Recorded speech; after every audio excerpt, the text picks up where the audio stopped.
Hello everyone, स्वागत है आप सभी का एक बार फिर से आपके अपने यूट्यूब चैनल केवी की पाठशाला पे। तो आज आपके लिए जो स्टोरी हम लेकर आए हैं उसका नाम है helping is a good habit. ये काफ़ी ही सुंदर स्टोरी है और ये स्टोरी है एक डोंकी, हॉर्स और हैरी के बीच। हैरी एक धोबी है, उसी के एक ये कहानी है। तो काफ़ी ही इंटरेस्टिंग स्टोरी है, आप सबको पसंद आएगा। और मेन पर्पस जो स्टोरी का है हमारा यहाँ पर, वह है आपको इंग्लिश सिखाने का। तो इस स्टोरी के माध्यम से आपको हम इंग्लिश सिखाएंगे और इसमें काफ़ी सुंदर सुंदर स्ट्रक्चर का प्रयोग हुआ है। साथ ही काफ़ी सारे वर्ड्स आए हैं जो आपके डे टू डे लाइफ में यूज़ होने वाले हैं। तो आइए स्टार्ट करते हैं इस स्टोरी को। A washerman named Harry had a donkey and a horse. एक धोबी था, वासरमैन का मतलब होता है धोबी। एक धोबी था जिसका नाम था, नेम्ड का मतलब नाम, नाम था हैरी, एंड हैड, हैड का मतलब किसी चीज़ों का होना। उसके पास क्या था? एक डोंकी था एंड एक हॉर्स था। जैसे अगर इसी से हम एक और सेंटेंस बनाने के प्रयास करें, I had a beautiful pen, मेरे पास एक सुंदर कलम था। ही हैड अ बुक, उसके पास किताबें थी। आई हैड अ डॉग, मेरे पास क्या था? कुत्ता था। तो ये सारी की सारी चीज़ें क्या दिखा रहा है? ये सारी की सारी चीज़ें पोजीशन दिखाता है। तो ठीक उसी पोजीशन को यहाँ भी बताया गया है। A washerman named Harry had a donkey and a horse. एक धोबी था जिसका नाम था हैरी, उसके पास एक डोंकी था। डोंकी का मतलब आप जानती हैं खच्चर होता है, और हॉर्स का मतलब क्या होता है? घोड़ा होता है।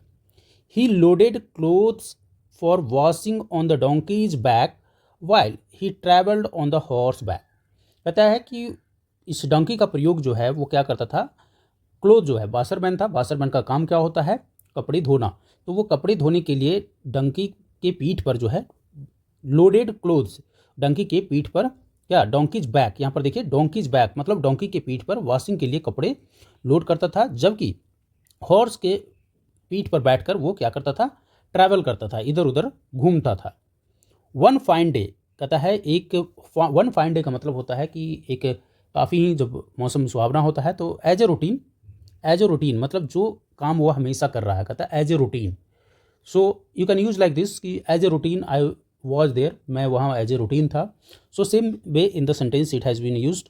One fine day as a routine Harry was going to the washing area.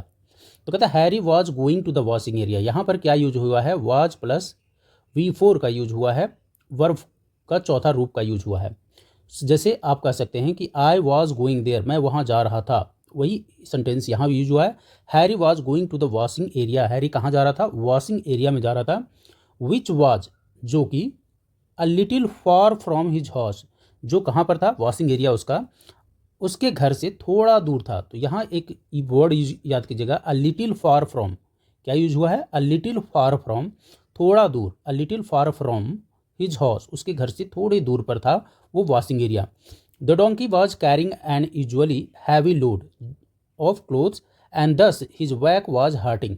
ठीक है, जो डोंकी था, जो एज यूजुअल उसका काम था लोड कैरी करने का, वो उस दिन भी कैरी कर रहा था। The donkey was carrying an usually heavy load of the clothes and thus his back was hurting.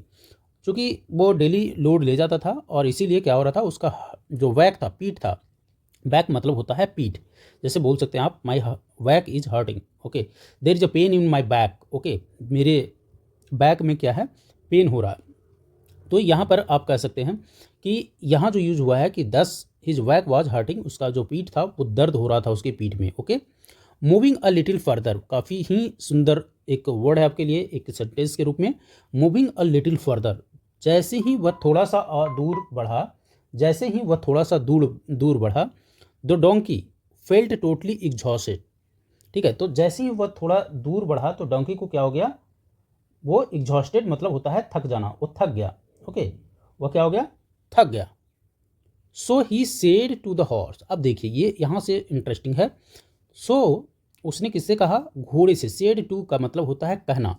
He said to the horse, उसने घोड़े से कहा, this load is too much brother, यह जो लोड है ना ब्रदर वह काफ़ी है। तो कहता है घोड़े से, कौन? डोंकी कहता है, this load is too much brother. Too much का मतलब क्या होता है दोस्तों? टू मच का मतलब होता है बहुत ज़्यादा।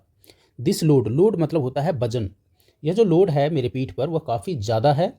आई would be obliged if you take some of it on your back. कहता है मैं, आई वुड बी obliged का मतलब क्या हुआ? आई वुड बी obliged का मतलब हुआ कि मैं तुम्हारा आभारी रहूँगा अगर तुम मेरा कुछ लोड, सम ऑफ इट, इनमें से जो मैं पीठ पर रखा हूँ उसमें से कुछ तुम अपनी पीठ पर रख लेते हो तो मैं तुम्हारा आभारी रहूँगा, आई would B ओबलाइज्ड।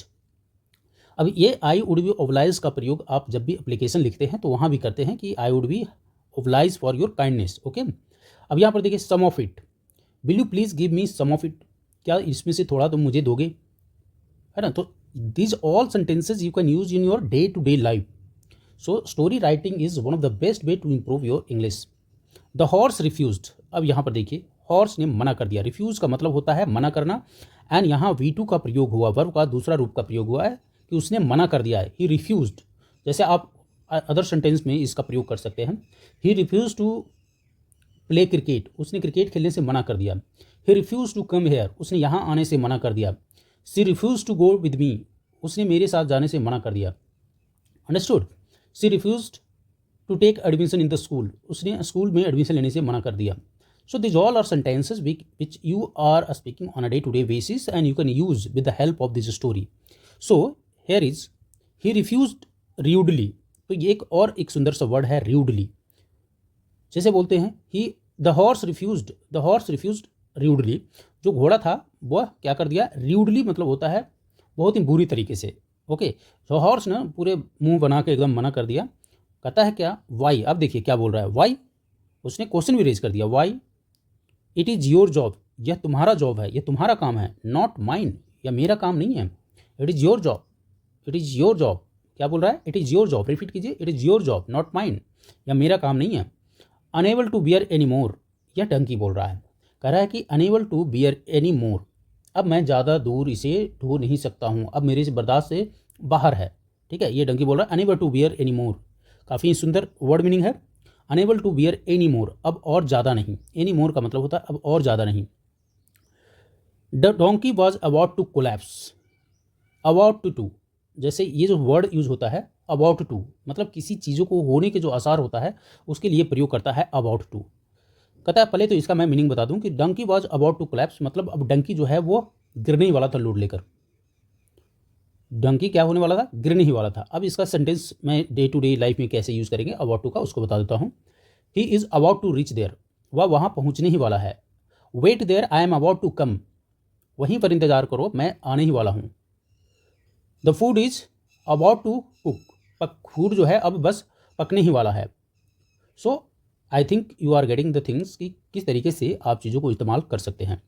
Singh this his state, यह सब जो डोंकी का हालत देखकर, seeing his state, Harry realised, Harry को यह अनुभव हुआ, रियलाइज का मतलब होता है महसूस होना, रियलाइज का मतलब क्या होता है, महसूस होना।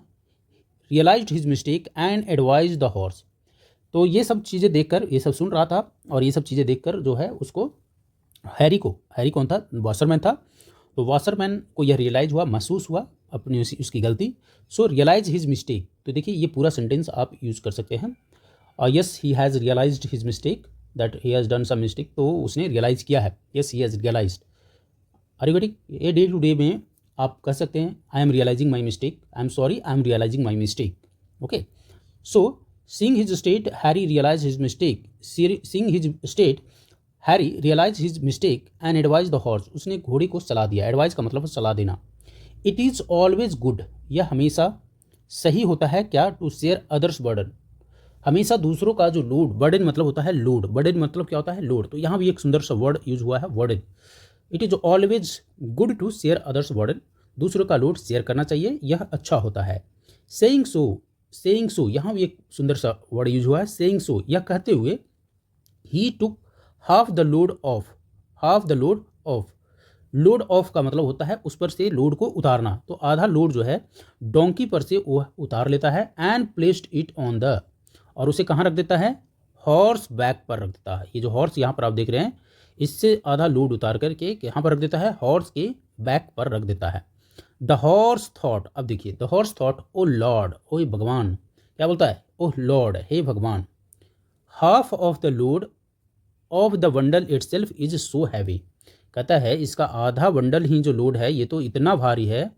आई वॉन्डर, क्या बोल रहा है, I wonder how the donkey was surviving carrying the whole of it, कैसे यह जो डंकी था, अब इसको पछतावा ये घोड़ा को होने लगा कि सोचो कि आधा लोड जब मेरे पीठ पर पड़ा तो ये तो इतना भारी है, कैसे यह पूरा लोड लेकर यह डंकी जिंदा था। देयर आफ्टर, उसके बाद, इसका यूज़ कर सकते हैं अपने डे टू डे लाइफ में देयर आफ्टर, उसके बाद, याद रख लीजिएगा, देयर आफ्टर का मतलब होता है उसके बाद। सो देयर आफ्टर, उसके बाद, बोथ बिकेम गुड फ्रेंड, दोनों जो है वह क्या बन गए, गुड फ्रेंड मतलब अच्छे दोस्त बन गए, एंड हेल्प ईच अदर, और इस तरीके से एक दूसरे का मदद करने लगे। सो आई होप ये स्टोरी जो है आपको समझ में आया होगा। सो यहाँ पर एक क्या है, मोरल ऑफ द स्टोरी दिया हुआ है। So what is the moral of the story? Moral of the story का मतलब होता है कि आप स्टोरी से क्या सीखते हैं।